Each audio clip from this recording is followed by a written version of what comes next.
मध्ये मी तेजल नागरे तुम्हा सर्वांचं स्वागत करते आणि बुलेटिनच्या सुरुवातीला आज बातमी आहे सरपंच संतोष देशमुख प्रकरणासंदर्भातली। आता या प्रकरणामध्ये मंत्री धनंजय मुंडेंचा राजीनामा घेण्यावर अंजली दमानिया ठाम आहेत। या प्रकरणातले मंत्री धनंजय मुंडेंच्या आरोपांचे पुरावे मुख्यमंत्री देवेंद्र फडणवीस उपमुख्यमंत्री अजित पवारांना पाठवलेत। मात्र आज तरी ते चौकशी लावून राजीनामा घेतील असा सवाल अंजली दमानिया यांनी उपस्थित केलाय। जोपर्यंत धनंजय मुंडे मंत्रिपदावर आहेत तोपर्यंत तपासावर दबाव राहणार, तेव्हा त्यांचा राजीनामा घेतलाच पाहिजे अशी मागणी दमानिया यांनी केलेली आहे। आज तरी ते चौकशी लावतील आणि राजीनामा घेतील अशी अपेक्षा आहे आणि जोपर्यंत धनंजय मुंडे मंत्रिपदावर आहेत तोपर्यंत दबाव चौकशीवर कायम राहणार, त्यामुळे त्यांचा मंत्रिपदाचा राजीनामा लवकरात लवकर घ्या अशी मागणी यावेळी अंजली दमानिया यांनी केलेली आहे।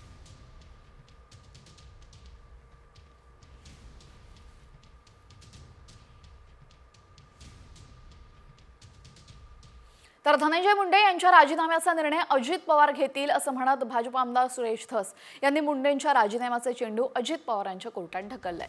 मात्र धनंजय मुंडे प्रकरणामुळे राष्ट्रवादी काँग्रेसची प्रचंड बदनामी होत असल्याची टीका करायला धस विसरले नाहीत।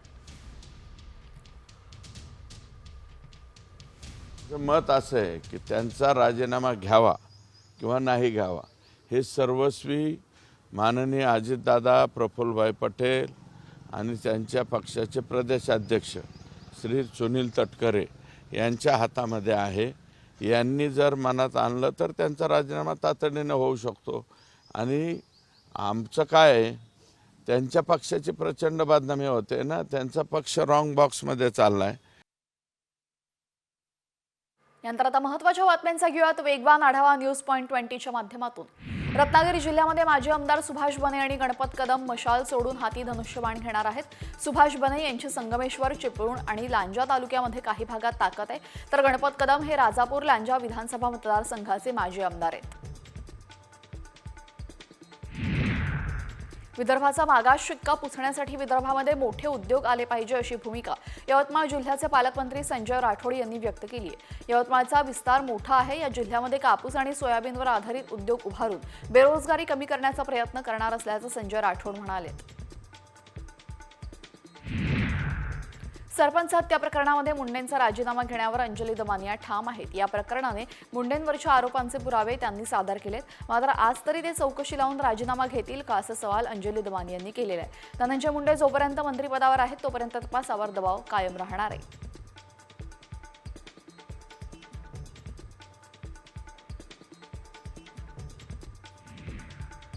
प्राध्यापकांची 4300 पदं भरण्यात येणार आहेत, तसा प्रस्ताव उच्च शिक्षण विभागाने अर्थ विभागाकडे सादर केलेला आहे। त्यामुळे आता उपमुख्यमंत्री आणि अर्थमंत्री अजित पवार नक्की काय निर्णय घेतात याकडे सर्वांचं लक्ष लागलंय। राज्यामध्ये सार्वजनिक विद्यापीठ आणि अनुदानित कॉलेजमध्ये 12,000 जागा रिक्त आहेत।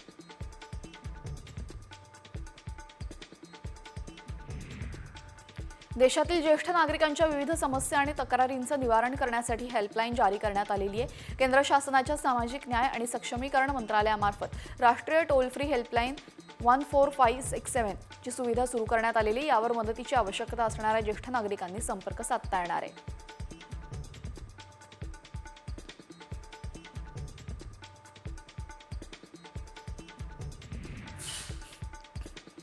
आझाद मैदानालगत असलेल्या फॅशन स्ट्रीटच्या पुनर्विकासाचं काम हाती घेण्यात येणार आहे। येथील अनधिकृत गाळेधारकांची दुकाने एकसारखी दिसतील अशी रचना करण्यात येणार आहे। खरेदी करणाऱ्यांना चालायला जागा तसेच बस थांब्याची सुधारणा करून फॅशन स्ट्रीटचा लूक बदलणार असल्याची माहिती पालिकेच्या सूत्रांनी दिली आहे।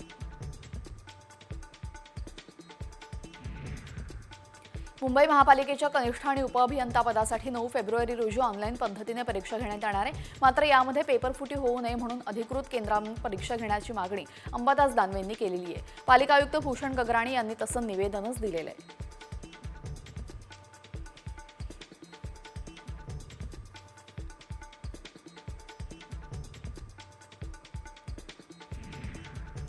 पुण्यामध्ये जीबी सिंड्रोमच्या रुग्णांमध्ये वाढ सुरू आहे। गेल्या 24 तासांमध्ये 3 रुग्ण वाढलेत। जीबी सिंड्रोमची रुग्णसंख्या 183 वर पोहोचली। 21 रुग्ण व्हेंटिलेटरवर आहेत, तर आतापर्यंत राज्यामध्ये जीबी सिंड्रोममुळे 6 जणांचा मृत्यू झालाय।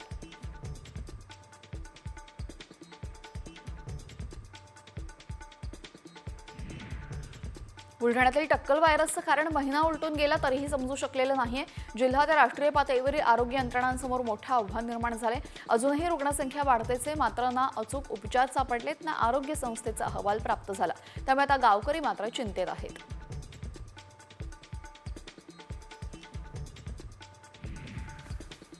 बुलढाणा जिल्ह्यामध्ये पुन्हा एकदा केस गळतीचा धोका वाढलेला आहे. शेगावमधून 3 गावातून 20 रुग्ण आढळले असून रुग्णसंख्या 259 वर पोहोचली आहे. त्यामुळे आता परिसरामध्ये मोठं भीतीचं वातावरण पसरले. तसंच बाधित कुटुंबियांवर बहिष्कार टाकण्यात आलेला आहे. आरोग्य विभागानं तातडीने उपाययोजना करण्याची मागणी नागरिकांनी केलेली आहे.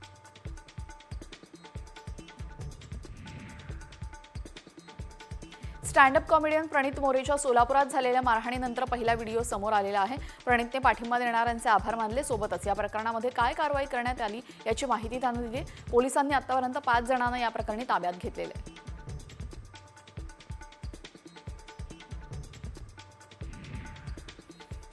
पुण्यामध्ये वाहतूक पोलिसावर हल्ला करणाऱ्याला अटक करून पोलिसांनी धिंड काढलेली आहे. वाहतूक पोलिसावर दगडाने हल्ला करून पळून जाणाऱ्या या तरुणाला फुरसुंगी पोलिसांनी अटक केलेली आहे. शनिवारी संध्याकाळी या चौकामध्ये हा प्रकार घडला. त्या चौकामध्ये त्याची धिंड काढून पोलिसांनी गुन्हेगारी प्रवृत्तीला माफ करणार नाही असा संदेश दिलाय. पुण्यात गाड्या तोडफोड करणाऱ्या आरोपींची पोलिसांनी धिंड काढलेली आहे. गाड्यांची तोडफोड करत दहशत पसरवण्याचं प्रमाण वाढलं होतं. या आरोपींनी ज्या परिसरात गाड्या फोडल्या त्याच परिसरात त्यांची पोलिसांकडून वरात काढण्यात आली आहे.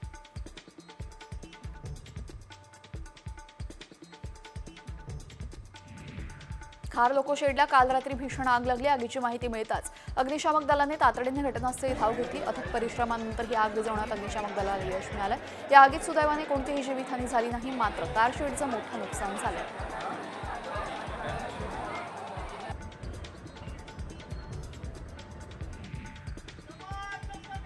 नवी मुंबईतले तब्बल 8,000 कंत्राटी कामगार उद्यापासून बेमुदत संपावर जाणार आहे. समान काम समान वेतन ही मागणी करत कंत्राटी कामगार गेल्या महिनाभरापासून आंदोलन करतात. मात्र नवी मुंबई महापालिकेने त्यांची अजून दखल घेतलेली नाही. तेव्हा कामगारांनी बेमुदत संपाचं हत्यार उपसलंय. मुख्यमंत्री सौर कृषी वाहिनी योजनेअंतर्गत वाशिम जिल्ह्यामध्ये 12 मेगावॅट क्षमतेचे 4 सौर ऊर्जा प्रकल्प कार्यान्वित झालेले. हे प्रकल्प सुरू झाल्याने 3,500 कृषी ग्राहकांना दिवसा वीजपुरवठा केला जातोय. या सौर ऊर्जा प्रकल्पांमुळे दिवसा शेती करणं सोपं झालेलं आहे. शेतकऱ्यांना सिंचनासाठी याचा मोठा फायदा होतोय. साताऱ्यातील दहिवडीमध्ये किराणा दुकानाला भीषण आग लागली. आगीत दुकानाचं संपूर्ण माल जळून खाक झाला असून दुकानदारांचं लाखोचं नुकसान झालंय. या घटनेची माहिती मिळताच पोलीस घटनास्थळी दाखल झाले आणि 2 ते 3 तासांच्या प्रयत्नानंतर आग विझवण्यात यश आलं.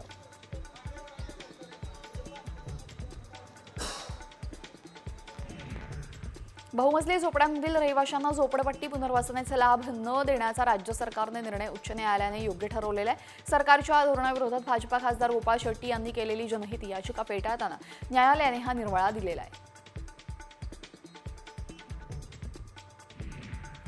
राज्यात थंडी कमी होत असून तापमानात वाढ होताना दिसते. विदर्भामधल्या ब्रह्मपुरीमध्ये सर्वाधिक 37.2 अंश सेल्सिअस तापमानाची नोंद झाली आहे. तर सोलापुरात 36 अंशांवर तापमान गेलेले. रत्नागिरी आणि जेऊरमध्ये पारा 35 अंशांवर पोहोचलाय. पुढच्या काही दिवसांमध्ये तापमानामध्ये आणखीन वाढ होणार असल्याचा इशारा हवामान खात्याने दिलेला आहे.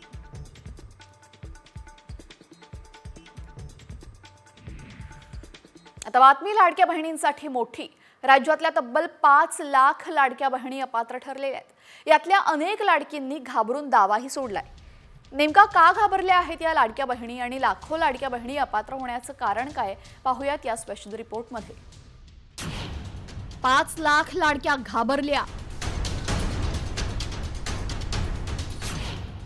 सरकारकडून अपात्रतेचा सपाटा.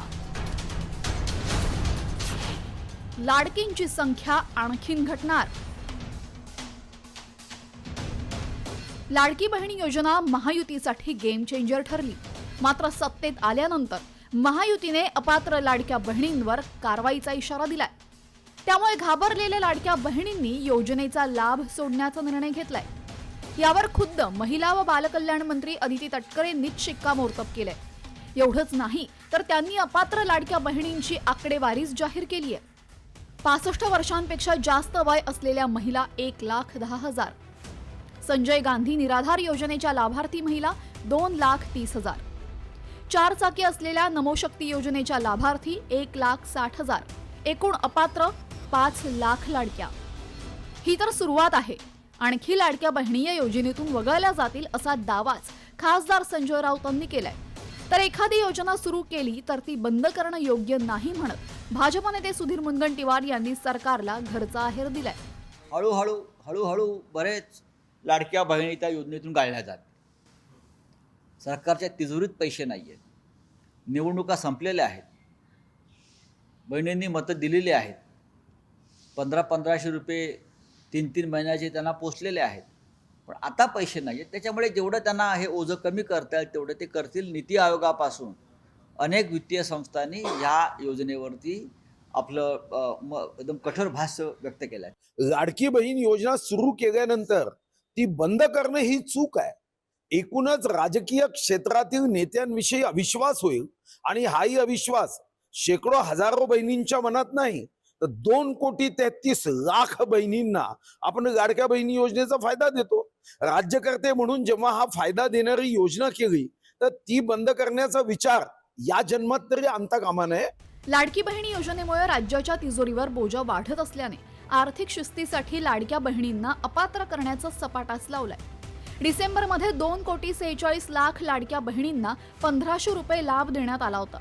मात्र आता हा आकडा 2,41,00,000 आलाय. त्यामुळे आता महायुती सरकार आणखी किती लाडक्या बहिणींना योजनेतून बाहेर काढणार आणि निवडणुकीच्या काळात दिलेलं 2,100 रुपयांचं वचन कधी पूर्ण करणार हे पाहणं महत्त्वाचं ठरेल. ब्युरो रिपोर्ट, साम टीव्ही न्यूज. यानंतर आता राज्यातल्या 36 जिल्ह्यांमधल्या महत्त्वाच्या बातम्यांचा घेऊयात वेगवान आढावा.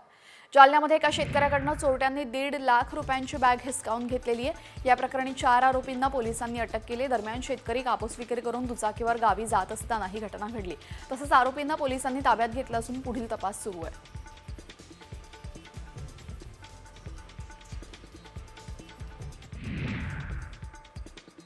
धाराशिवमध्ये परंडा शहरामध्ये ट्रॅक्टरची चोरी करून चोर जात होता. मात्र ट्रॉली पलटी झाल्याने चोर फक्त ट्रॅक्टरचा हेडच घेऊन पसार झाला. दरम्यान पोलिसांनी जेसीबीच्या साहाय्याने ट्रॉली उचलून पोलीस ठाण्यामध्ये लपवण्यात आली असून चोराचा तपास ते करतायत.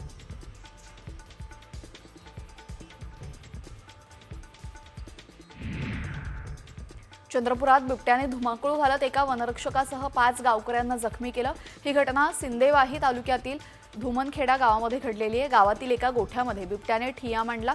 बिबट्याला बघण्याकरता परिसरातील नागरिकांनी मोठी गर्दी केली होती. त्यातच हा संपूर्ण प्रकार घडलेला आहे.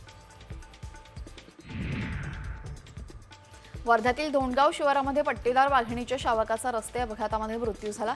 या घटनेची गंभीर दखल घेत भविष्यात अशा घटना टाळता यावेत यासाठी वन विभागानं संबंधित राज्य महामार्गावर पाईकमारी ते गिरड हे क्षेत्र वाघ भ्रमण क्षेत्र जाहीर केलेले आहे आणि ठिकठिकाणी सूचना फलकही लावले आहेत.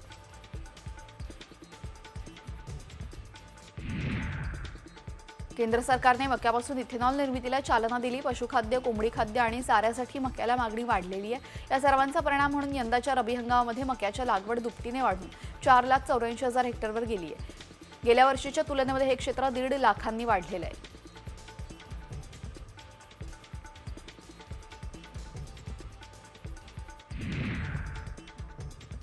शासकीय सोयाबीन खरेदीसाठी 6 फेब्रुवारी ही डेडलाईन होती. मुदत संपल्यानंतर अमरावती जिल्ह्यातील 2,000 शेतकरी सोयाबीनच्या शासकीय खरेदीपासून वंचित राहिले. शासनाचा हमीभाव 4,892 रुपये प्रति क्विंटल असताना शेतकऱ्यांना तेच सोयाबीन 4,000 रुपयाच्या आत खासगी बाजारामध्ये विकावं लागतंय.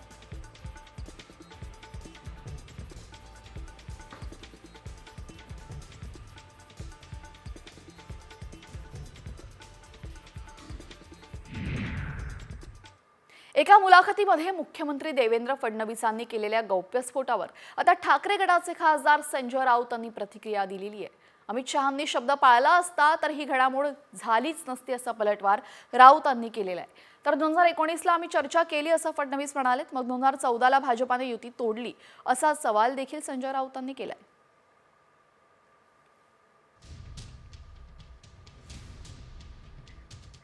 दिलेला शब्द पाळला असता अमित शहांनी तर मला असं वाटतं ही पुढली सगळी घडामोडी आहेत त्या घडल्या नसत्या 2019ला. 2019 सोडून द्या, 2014 साली काय झालं होतं की ज्याच्यामुळे भारतीय जनता पक्षानं आमच्याशी युती तोडली. देवेंद्र फडणवीस, मी यांना परत सांगतो, त्यांना विजयाचा हँगओव्हर झालाय किंवा त्यांना विजयाचं डिप्रेशन आलंय. लोकांना पराभवाचं डिप्रेशन येतं, ह्या लोकांना विजयाचं डिप्रेशन आलंय. आणि हे डिप्रेशन एवढा जाईल असं मला वाटत नाही. तर 2014ला युती का तोडली असा सवाल यावेळेस राऊतांनी उपस्थित केलेला आहे. तेव्हा जर अमित शहांनी दिलेला शब्द पाळला असता तर ही तोडातोडी झालीच नसती असंही यावेळेस राऊत म्हणाले. आता तुमच्यासाठी अत्यंत महत्त्वाची बातमी.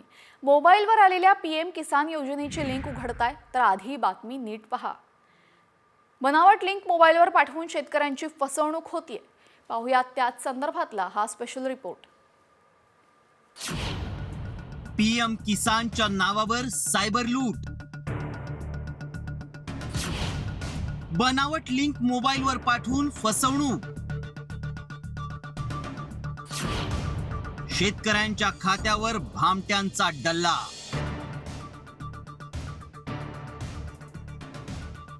PM किसान योजनेचा 19वा हप्ता शेतकऱ्यांना घेणं अपेक्षित आहे आणि याचाच फायदा आता सायबर भामटे घेताना दिसतायत. मोबाईलवर आलेल्या PM किसान योजनेची लिंक उघडल्यानंतर नाशिक जिल्ह्यातील शेतकऱ्यांच्या खात्यातून पैसे गायब झालेत. या लिंकच्या माध्यमातून मोबाईल हॅक करून हॅकर शेतकऱ्यांच्या खात्यातून पैसे लुटतायत. एका शेतकऱ्याच्या अकाउंटमधून तब्बल 2 लाख रुपये गायब झालेत. मला एक PM किसान म्हणून एक लिंक आली होती. ती क्लिक केल्या माझा मोबाईल हँग झाला. हँग झाल्याच्या नंतरून डायरेक्ट माझ्या अकाउंटवर होते 2.5 लाख रुपये. त्याच्यातले एकदा 99,000 रुपये गेले, एकदा 99,900 रुपये कट झाले.